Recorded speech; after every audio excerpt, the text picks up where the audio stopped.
नमस्कार, आप देख रहे हैं आधुनिक दुनिया और मैं हूं आपके साथ संदीप कुमार। आइए देखते हैं 24 जून की आज की अभी तक की 10 बड़ी खबरें। भारत के बाहर पहले योग विश्वविद्यालय का अमेरिका में हुआ उद्घाटन। प्रख्यात योग गुरु डॉक्टर एच.आर. नागेंद्र होंगे पहले अध्यक्ष। छठा अंतर्राष्ट्रीय योग दिवस मनाने के लिए भारत के बाहर पहले योग विश्वविद्यालय की लॉस एंजलिस में स्थापना की गई। विदेश राज्य मंत्री वी मुरलीधरन और विदेश मामलों के स्थायी समिति के अध्यक्ष पी चौधरी ने न्यूयॉर्क में भारतीय महावाणिज्य दूतावास के ऑनलाइन आयोजित कार्यक्रम में विवेकानंद योग विश्वविद्यालय का हाल ही में उद्घाटन किया। प्रधानमंत्री किसान निधि योजना 2020 लिस्ट में ऐसे चेक करें ऑनलाइन अपना नाम न होने की दशा में स्वयं भी दर्ज कर सकते हैं अपना नाम।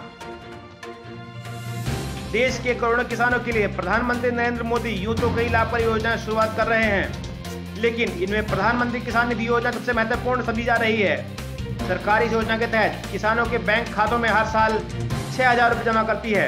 यह राशि 3 बराबर किस्तों में किसानों के खातों में डाली जाती है। अगर आपने इस योजना का फायदा लेने के लिए आवेदन किया है और अपना नाम लाभार्थियों की सूची में देखना चाहते हैं तो इसके लिए सरकार ने अभी यह सुविधा ऑनलाइन भी मुहैया करा दी है। पीएम किसान सम्मान निधि योजना 2020 की नई सूची सरकारी वेबसाइट pmkisan.gov.in पर चेक कर सकते हैं। अगर आपका आवेदन किसी डॉक्यूमेंट की वजह से रुका है तो ये कागजात ऑनलाइन भी अपलोड कर सकते हैं। सेना प्रमुख ने पूर्वी लद्दाख में सीमावर्ती इलाकों का दौरा कर हालात का जायजा लिया। भारतीय सेना के प्रमुख जनरल मनोज मुकुंद नरवणे ने बुधवार को लेह और पूर्वी लद्दाख में सीमावर्ती इलाकों का दौरा किया।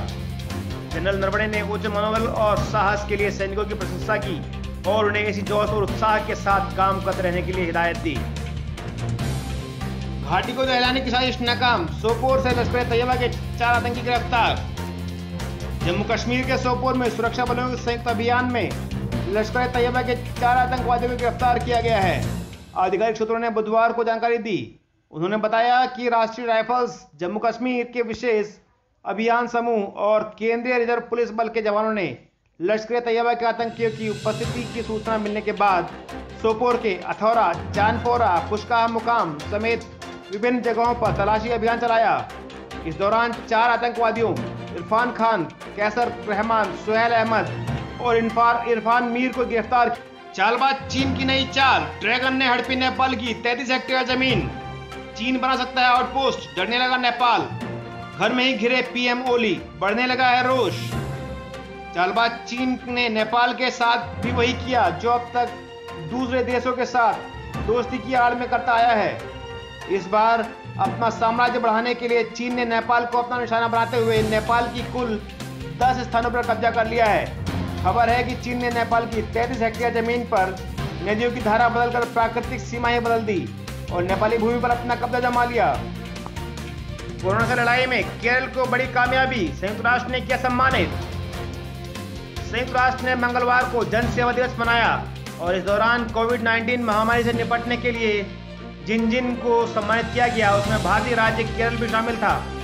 यह कार्यक्रम एक वर्चुअल प्लेटफॉर्म पर आयोजित किया गया जिसमें संयुक्त राष्ट्र महासचिव एंटोनियो गुटेरेस ने और संयुक्त राष्ट्र की अन्य शीर्ष हस्तियां शामिल हुई। इन्होंने कोविड-19 से प्रभावी तरीके से निपटने के लिए उनकी प्रशंसा की। इसमें राज्य की स्वास्थ्य मंत्री के शैलजा शामिल थी। योगी सरकार का एक और बड़ा कदम, 1 करोड़ रोजगार देने का मेगा शो, पीएम मोदी रहेंगे ऑनलाइन मौजूद। कोरोना जैसी वैश्विक महामारी के बीच मुख्यमंत्री योगी आदित्यनाथ एक बार फिर एक दिन में 1 करोड़ से ज्यादा रोजगार देने का रिकॉर्ड बनाए जा रहे हैं। 26 जून को इसे लेकर एक बड़ा आयोजन रखा गया है जिसमें खुद प्रधानमंत्री नरेंद्र मोदी भी ऑनलाइन मौजूद रहकर योगी जी की हौसला अफजाई करेंगे। एक साथ 1 करोड़ से ज्यादा लोगों को रोजगार देने वाला उत्तर प्रदेश पहला और इकलौता राज्य होगा। कोरोना की दवा कोरोनिल को लेकर बिहार की अदालत में बाबा रामदेव व आचार्य बालकृष्ण के खिलाफ मुकदमा दायर। योग गुरु बाबा रामदेव के कोरोना वायरस की दवा बनाने के दावे का मामला अब अदालत तक पहुंच गया है। बिहार के मुजफ्फरपुर की एक अदालत में बुधवार को बाबा रामदेव और आचार्य बालकृष्ण के खिलाफ देश को दवा बनाने के नाम पर धोखा देने का आरोप लगाते हुए एक परिवाद पत्र दायर किया गया है। कोरोना के बीच उत्तराखंड स्वास्थ्य विभाग में बड़े स्तर पर तबादले। 7 जिलों के सीएमओ, प्रमुख अधीक्षक समेत 35 चिकित्सा अधिकारियों के हुए स्थानांतरण। उत्तराखंड स्वास्थ्य विभाग ने कोरोना काल के बीच निदेशक और मुख्य चिकित्सा अधिकारी प्रमुख अधीक्षक समेत 35 चिकित्सा अधिकारियों के तबादले किए हैं। पौड़ी, हरिद्वार, अल्मोड़ा, टिहरी, चमोली, उधमसिंह नगर, नैनीताल जिले के सीएमओ को भी हटाया गया है। अब सभी कोऑपरेटिव बैंक रहेंगे आरबीआई की निगरानी में। मोदी कैबिनेट ने दिया अध्यादेश को मंजूरी। प्रधानमंत्री नरेंद्र मोदी की अगुवाई में बुधवार को हुई कैबिनेट बैठक में केंद्रीय मंत्री प्रकाश जावड़ेकर ने कहा, आज अंतरिक्ष विज्ञान और बैंकों को लेकर बड़े सुधार के अध्यादेश जारी किए गए हैं। अब सरकारी बैंक, कोऑपरेटिव बैंक हो या multi state cooperative bank, reserve bank के सुपरविजन पावर में आ जाएंगे। ये थी अभी तक की आज की 10 बड़ी खबरें। देश दुनिया की बाकी खबरों के लिए जुड़े रहें आधुनिक दुनिया से।